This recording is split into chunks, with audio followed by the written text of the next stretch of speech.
we're going into a recession. It's just, how sticky is it going to be in terms of when's it going to actually officially be called a recession? But that'll also collapse velocity. And when you have collapse in velocity of money, the commodities start going down, and we start to get some hits in commodities here to the downside. And then gold and silver and Bitcoin won't avoid it. They'll fall with it, but the general market will fall further. And then we'll just have to wait and see when the powers that be panic and they start shoving hot money back into the system again to create that velocity, to create the tax receipts, et cetera, et cetera, et cetera.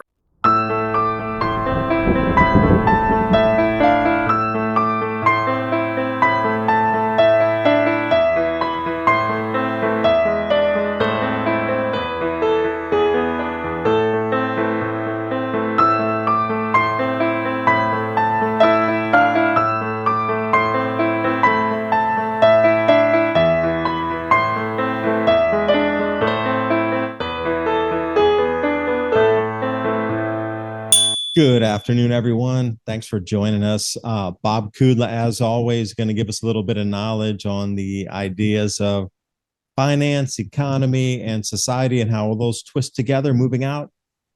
I'm here in Europe traveling right now. We have the farmer strikes going on over here. Also, what's happening with the Chinese stock market? Any hope for that? There's so many measures trying to be mixed in, but everything they've tried so far seems to just level down, not up in terms of quantifiables to bring that out of where they're going into some doldrums over there. And what's happened in the Red Sea? Bob and I talked about this last time with the ships being rerouted around Africa. So what's going on there with the insurance costs, ships being sunk, larger missiles being used against the ships, and what's going to happen with the talking points for the future of 2024 in the World Economic Forum meetings. These all kind of twist and blend into each other. So, Bob, appreciate you joining me. The floor is yours. Yeah, a lot of this stuff's actually time. But let's talk China first, because they're pumping liquidity into their economy again. So their stock market is going to get a bit of a bump, but it's going to just fade like every other liquidity pump they put into their economy. Look, they're running into strategic issues right now, and they're losing export market for the United States. Europe is getting worried. They're making a lot of enemies right now, and the friends that they're associated with are not friends of the West. So I think China overall, we talked about this a million times. I think they're dead men walking. And it's just going to be just a matter of time. And as you obviously know, the Taipei elections in Taiwan, they voted against the Chinese preferred candidate. So everybody's getting a little bit of a backbone. The Philippines are tying in tightly with the United States and Japan. You have, South Korea and North Korea starting to get a little itchy there too. So basically the what they call the second ring that India prefers and the United States prefer is that ring is tightening around China. You got India, you got Indonesia, you got the Philippines, you got South Korea, you got Taiwan, and you got Japan. And then obviously India anchors it on the far western side, that are creating a containment issue for China. So I think at some point, China is going to keep drifting down, but short term, a little bit of bump in the stock market last couple of days. It may last for a couple of weeks, but economically, no mas for China. Okay, so India is aligned with the BRICS. This place is not. Dead man walking over there. We got, two people jumping on a trampoline trying to compete for dollars or reserve currencies coming in here. Who's going to get the next trade deal over there?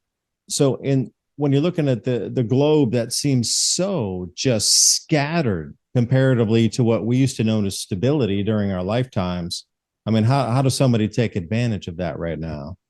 Well, look, the dollar is the king, and the dollar is going to remain the king. Short term, you could buy some of the Chinese large cap stocks. Short term, but we're the whole world is going to be sliding into a recession here. So, in the United States, there's just too many macro data points that point to the only conclusion is going to be a slowdown sufficient enough to people will feel like a recession, and that then the Federal Reserve is going to react to it, and then the assets such as gold, silver, and Bitcoin will start getting a bit again. Bitcoin had its run up into the halving. It's down nearly 20%. It's at some support areas now. It can drop down to 36, 37,000 too. So don't discount a bigger move down here. It was a pretty big run up, front running of the ETF announcement. So now it's going to pull back. But also Bitcoin's a bit of a canary in the coal mine, and you're going to start seeing retrenchment in other asset classes. We just have too much debt, not enough income, and not enough activity velocity to be able to drive the economies forward without some sort of retrenchment. That's what's going to happen.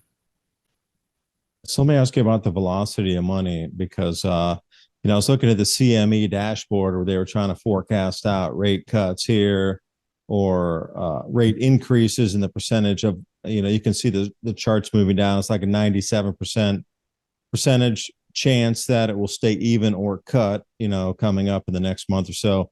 So what does this mean by the velocity of movement of monies, and how does that tweak the economy or spur it or reduce it? Yeah, when more money goes into the wealthy, velocity collapses because they don't need the money. Okay.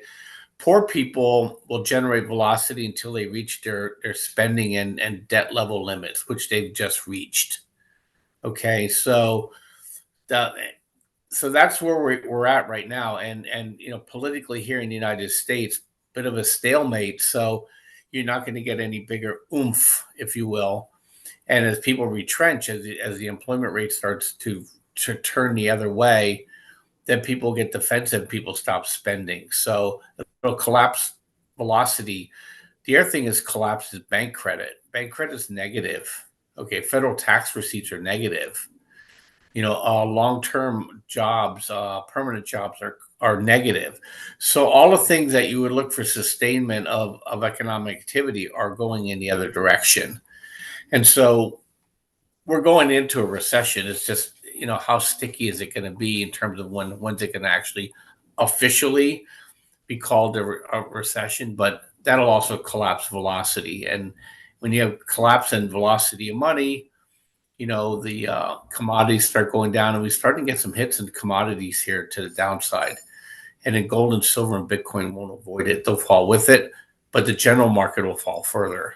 And then we'll just have to wait and see when the powers that be panic and they start shoving hot money back into the system again to create that velocity, to create the tax receipts, et cetera, et cetera, et cetera. Well, then talk to me about everybody being stuck at the debt. Like you just said, the debt level's been reached for most consumers where they've maxed their cards. You can't go any further. So what's the next step for a large percentage of the U.S. population? How does that work? If they can't go further and they've hit the wall, then what? That's a good leading question. They start defaulting on their debt, and then that the risk gets transferred from the consumer to the banks, and you start seeing issues with that. So right now, the consumers are paying a higher percentage of their income and interest payments than any time in history. So it's a big problem, and the only way out of it is default, because they're not going to get out of it by income. I mean, you're talking these 22 and 29% interest rates. It's absolutely ridiculous. Used to call that a loan shark, but are you talking about shorting banks now because you think so much weight on that consumer debt's going to start taking down the banks, or are you thinking about going short on banks? Does that make sense or not? Yeah, I think it will once we start getting banks in the news again. But right now, the market's kind of in stasis there. They like the fact that the longer rates are higher than the shorter rates. It gives them a natural, positive flow to their borrowing and investing. So you have to start seeing the defaults start to manifest themselves, and then you'll see banks, they'll start to fall. And it's close. You got the change to the tier capital and stuff like that. So if that eventually helps gold and doesn't help, banks with their debt. Banks have stopped lending, by the way. They obviously negative bank credit. The only money they're lending money to is the federal government. So Janet Yellen is basically hoovering up all available capital. And then when she can't hoover it up anymore, then the Federal Reserve is gonna generate dollars and buy her debt. And then that's when things will flip the other way. But you really don't short banks or any of this stuff until you start seeing interest rates fall again. I mean, they start lowering interest rates, then you get what's called a bear steepening effect, and that'll be negative for banks because they won't be lending. The cost of borrowing goes up on them, and we're going to see that. When we had the big sell-off in September and October, it's because the 10-year yield was rising. In early AD 536, or possibly even late 535, an eruption or eruptions ejected massive amounts of sulfate aerosols into the atmosphere. The solar radiation reaching the Earth's surface reduced dramatically, and this rapidly cooled the atmosphere. Despite what the global warming nuts say, the sun seems to be the main driver of temperature and climate. The main historical aspect of the period around 536 may also be the most significant, especially to those descendants of the survivors.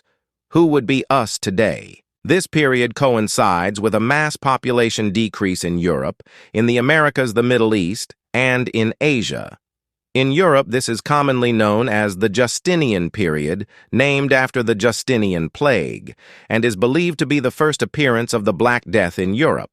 Meanwhile, in the Mayan Empire, things were looking bad. Researchers have realized that there is a 100-year gap in the civilization's productivity starting in 540, suggesting a dark age. The civilization experienced mass crop failure, which led to disease, starvation, and likely internal strife. People evacuated cities in and around present-day El Salvador. Cities that were left behind experienced a dark age, as evidenced by a gap in written records and a sudden decrease in construction in Maya city centers during the 6th century. In China, 536 was no better. Frost and snow in July and August that killed the seedling crop, causing a major famine the following autumn. Weather was so severe that 70 to 80% of the people starved to death. Procopius. The sun gave forth its light without brightness, like the moon, during this whole year, and it seemed exceedingly like the sun in eclipse. The sun was dark, and its darkness lasted for 18 months. Each day it shone for about 4 hours, and still this light was only a feeble shadow. Michael the Syrian. If such an event happened today, and crops failed over a significant part of the globe for several consecutive years, then once again a large percentage of the world's population would face starvation. Thankfully, unlike the peoples of the worst year to be alive, we don't have to worry about not having food to last. We have my Patriot supply. And right now, you can save $200 on a 3-month food kit with Adapt 2030. Adapt and stay prepared. And now on with the video. And it's been rising since the beginning of the year. So we just have to get through some of these derivative flows, these option contracts that have been supporting the market.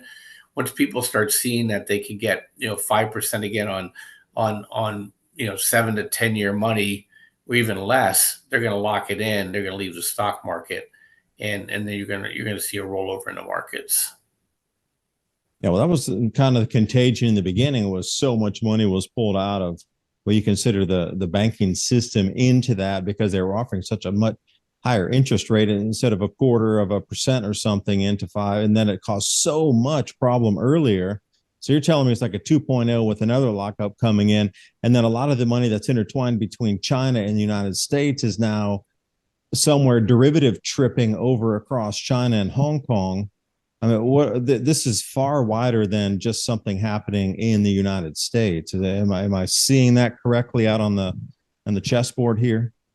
Yeah, the stronger the dollar is, the more likely it's going to cause some sort of accident in another part of the world, because a lot of people, they like to either match the dollar, dollar, like a peg. Like Hong Kong had that before they got absorbed by China. but at some point they can't do that. And for a while there, they can lower their currencies against the dollar because it helps their export markets. But then you get a point where it gets too expensive to import, so you're going to have some of these countries that really, if you can't generate your own energy, you can't generate your own food supply, you're a vassal or a failed state. And so, that stuff, we're causing dislocations, like more like what you saw with the Arab Spring. This one's going to be a global winter because you're going to see, basically currencies crack. And I'm not talking about Tunisia, I'm talking about, countries in Asia, and, Russia's in good shape actually. But like, Brazil's in good shape, but India's not as in good shape, because they have to import food and they got to import energy. China's not in good shape because they have to import food, they got to import energy, and they're losing their export markets.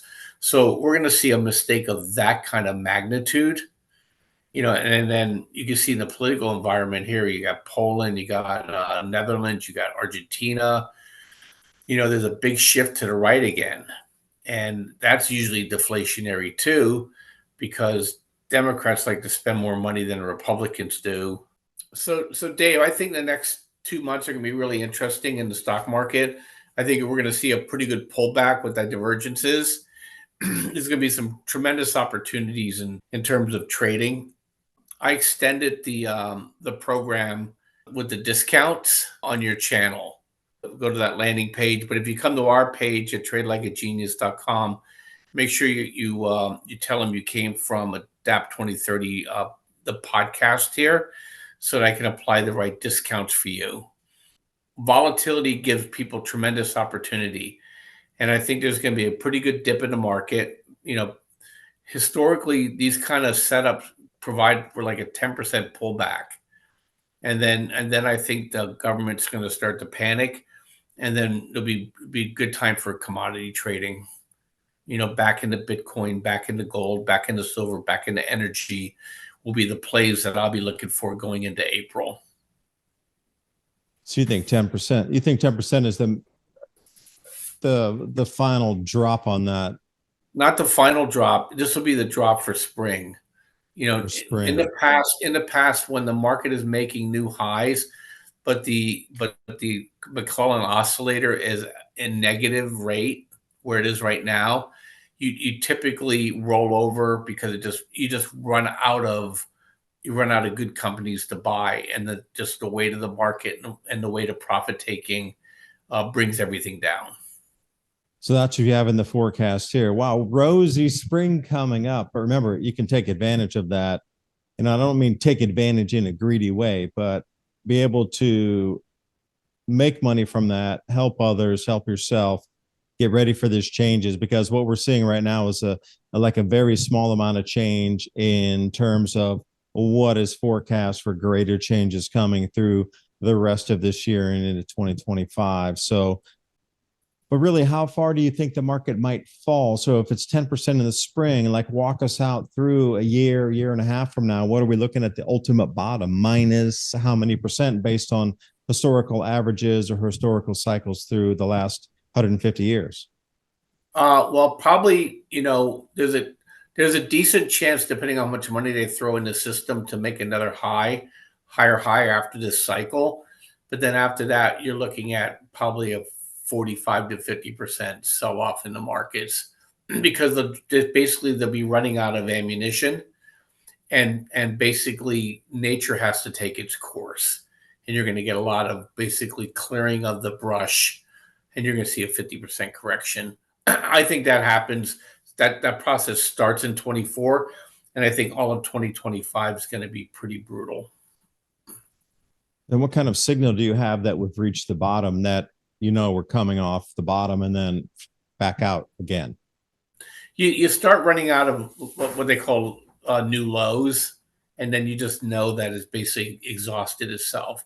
But just to be clear, because I talked to a lot of different people, is that we're expecting a weakness in the spring. We're looking for the intervention in spring and summer, and then we're looking for the market to actually start selling in the fall. again and make a lower low than what I think we're going to hit in the spring. And eventually, we could come all the way back down to, 2,900 to 3,300 on the S&P 500. So it'll be pretty scary. But there are ways to make money when the market's going down, right? Yeah, absolutely. Well, look, Bitcoin went down 20%. We did 3 BITI trades, and so you can hedge that way. And if the market falls, there's stocks like SARK, NVDS. These are ETFs you can buy, and then there's leveraged ETFs you can buy as well. If you want to short the banks, there's a FAZ. You want to short the small caps, there's TZA. So there's, you want to short the NASDAQ big boys, there's, SQQQ. So all depends on what's going to break when you apply.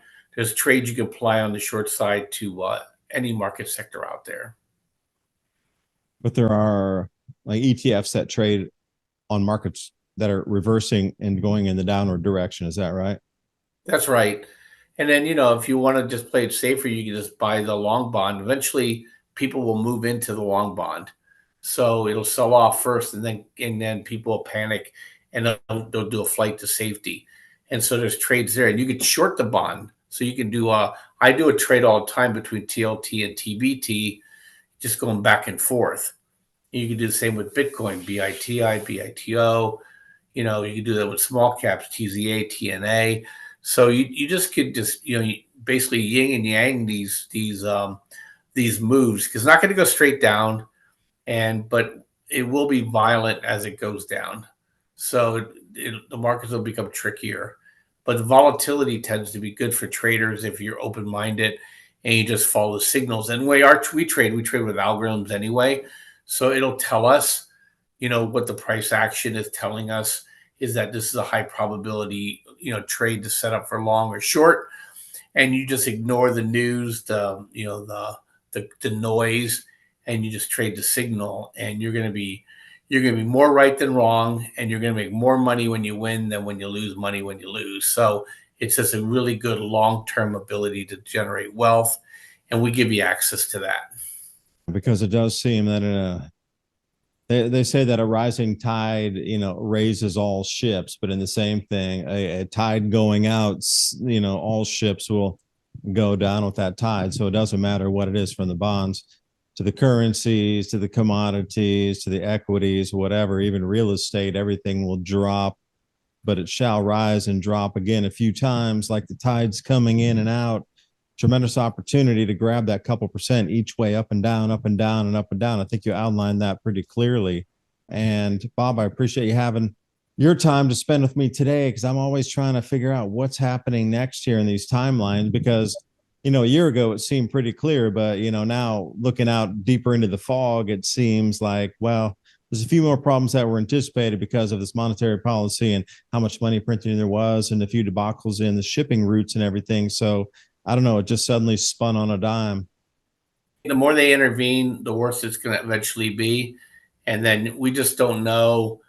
We just don't know geopolitically. All bets are off if something happens that can't be contained quickly by the bankers. So that's kind of our view right now. Always opportunities. You just have to be open-minded.